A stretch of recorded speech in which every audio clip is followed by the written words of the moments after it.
Hello, everyone, and welcome to another episode of our Prep for the Holidays mini-sode series. I think this brings us up to episode 13. And it is a very, very warm October day today. That's hence the tank top today and no hoodie. And I have to apologize. I've got all my windows in the studio open because it is quite stuffy in here today, and there's a lot of construction going on outside. My mic is usually pretty good at filtering that out, but if you do hear a bit of hammering and stuff, that's what's going on. So, on that note, let's get on with this week's episode. So if you're new here, our Prep for the Holidays mini-sode series is a series of very short episodes that we have been running since the late summer to help you get ready for the busy holiday season, whether you are a maker, an artist, a content creator, or a creative services professional. Q4 is a big time of year for almost all of us, and there's a lot of prep that goes into it, especially if you want to have a smooth season where you can focus on selling, packing, shipping, all those things that help bring in the dollars. So the more prepared you can be ahead of time, the better. And today's episode is very specific. And if you are not, this is more aimed towards the makers and the artists in our group here. If you are a creative services provider, this may not apply to you. And if you're a content creator, this is probably not the episode for you. But if you are a maker or an artist, and if you're a creative service provider who is going to be doing any kind of events or markets or in-person sessions, this may work for you as well, because we're going to be talking about payment processors. So, payment processors are the companies that you use to be able to accept payments at markets, and in some cases on your website as well, depending on the type of setup you have. And there's a number of different payment processors out there. I am not familiar with them all. The only one that I use is Shopify because I have a Shopify website. So I use Shopify's POS and their payment processor. But there are others out there. There is Square, there is Stripe, and I believe there are a few more, particularly if you're in the United States. I think you can also take things like Venmo, which we don't have here in Canada.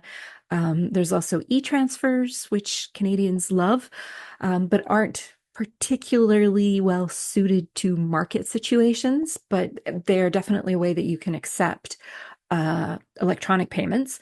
So that is something to think about. I wanted to bring this one up because at every single market I do, I have a freak out moment over my payment processor. And I just did my first market of the season a couple of weeks ago. It was a pop-up, and there was at least three, maybe four other vendors at this pop-up. And it was a small pop-up. There was only 12 or 13 of us who also had some minor payment processor freak out moments. So if you are doing your first market and you haven't figured out how you're going to accept digital payments, uh, this is something you want to think about. And even if you already are accepting digital payments through a payment processor, just a few things you might want to add to your checklist so that we can minimize the freak out moments at our markets. So if you're brand new to this, most markets now, people expect to be able to pay with their debit card, with a credit card, and now even more so with things like Apple Pay, Google Pay, those types of services. So it's very rare these days that I am offered cash. Although I did notice at my last market, and this was very interesting, that many people asked me which I would prefer, cash or card. And I am always of the opinion that whatever is easiest for the customer is easiest for me.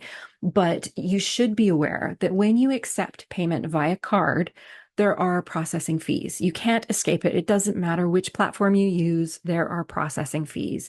Anyone who runs a bricks and mortar shop has been dealing with processing fees for decades, like since credit cards came into existence, probably. So you will always lose a small percentage of the sale to those processing fees. Usually there's a transaction fee and then there's a processing fee, and it's usually somewhere in the 2 to 3% range of the overall purchase. So that is something to keep in mind. However, it is a very expected way to pay today. A lot of people don't carry cash, so not being able to accept cards can limit who can purchase from you. And a lot of people don't even carry their wallets anymore. They just have their phone. And so they want to be able to use things like Apple Pay or Google Pay.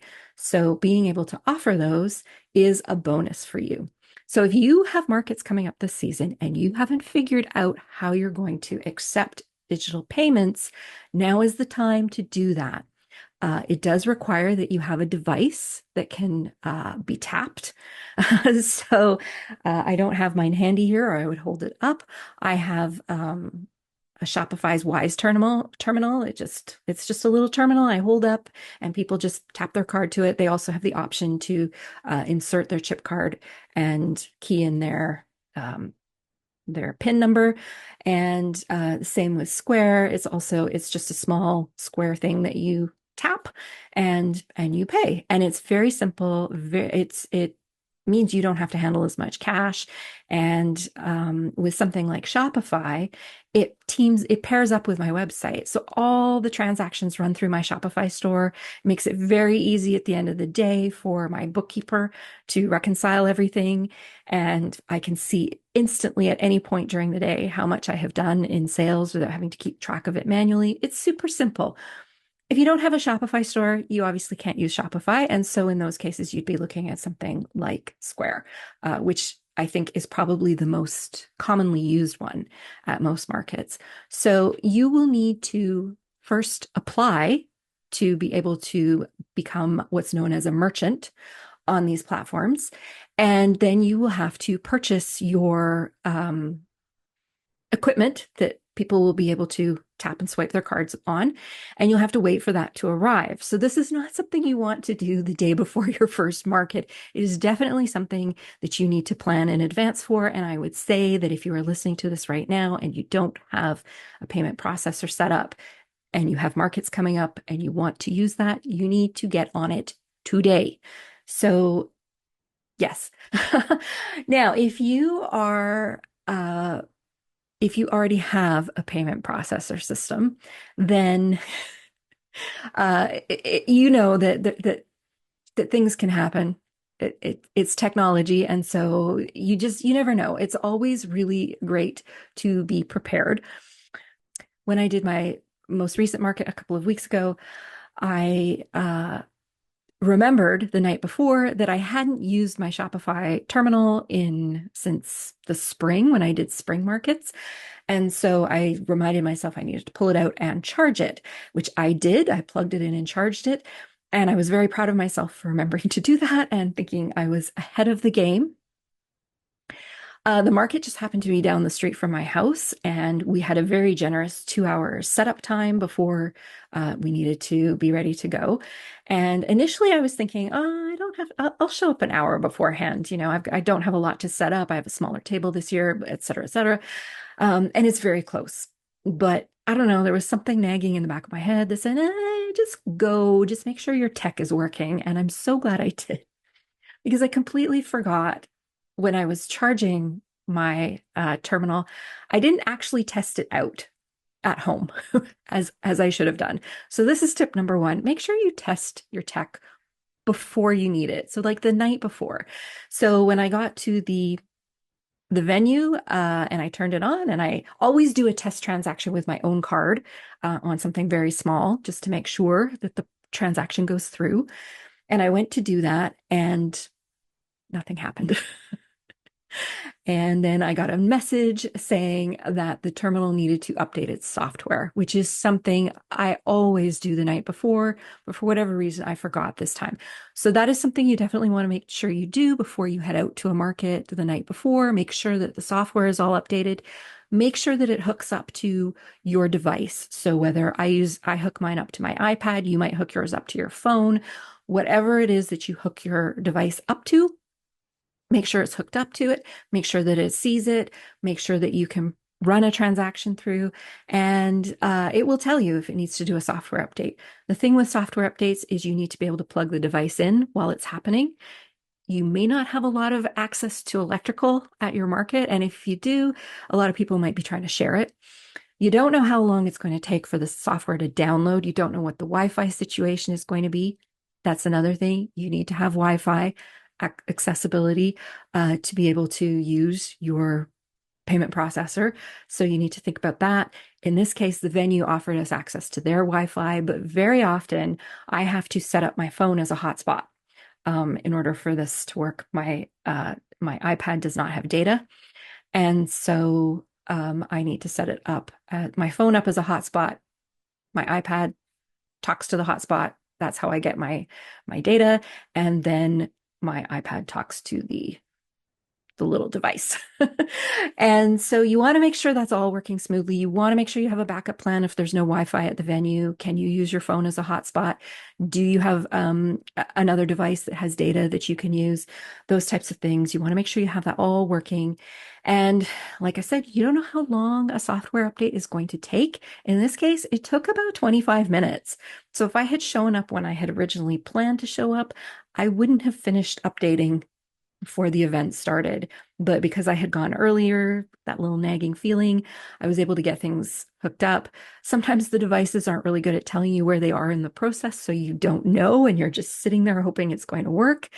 And there's just always some niggly little thing that happens with them. So you definitely want to make sure that you give yourself lots of time to test it out. Test it out at home first.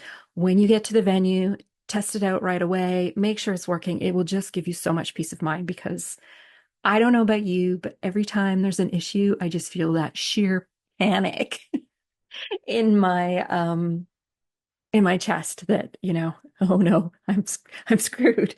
My very first market where this happened, I was woefully unprepared. I fortunately had a friend helping me out, and between the two of us and Googling a lot, we figured it out and got it working.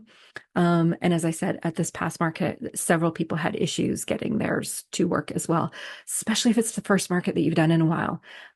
If you do markets every week, you're probably good, and you probably know the drill, but if you only do spring markets and winter markets and you take the summer off or any of those types of things, yeah. So make sure you're charged. Make sure your software is up to date. Make sure you're connected properly. Make sure that you have a backup plan for Wi-Fi, and test it out with a transaction when you get to the venue. Just something small, $1, and make sure that it works so that you are ready to go. And if you can't make it work, make sure that you are prepared for cash. That's the best you can do in those circumstances. So an oddly specific episode this week, but I wanted to make sure I bring it up because I know how terrifying it can be when something's not working, but also because every market I do, there is at least one or two people that has a moment where they're trying to get their payment processor to work, and it's a struggle. So the more prepared you can be, the better. This is also another great reason why it's so great to get to know other vendors at markets, so that if you are struggling, you can ask for help. There's not a lot of Shopify vendors at the markets I do, but I know who the ones that use Shopify are. So now if I have an issue, I usually know the people I can go to who might be able to help me. So that's really handy too. So, another great case for getting to know your booth neighbors at events. So that is it for this week's Prep for the Holidays episode. If you are enjoying this series, please give us a like on your favorite podcast app, or a star rating. And if you are watching on YouTube, please give this episode a thumbs up. And if you're enjoying the series, please subscribe. And if you have friends or family who you think would find this really useful, pass the episode along to them and ask them to subscribe to the podcast. We are well into season 6 now, and we are well on our way through to getting through this particular Prep for the Holidays mini-sode series. Also, I will just mention on YouTube, because this is the only place that I can really do this, but on YouTube, we have a playlist with all the Prep for the Holidays episodes that you can listen to if you are late to the series, or if you just want a refresher on particular episodes. That's a really great place to go, where you can access all of them very easily on our YouTube channel. So that is it for today's episode, and I will be back next week with another Prep for the Holidays mini-sode series.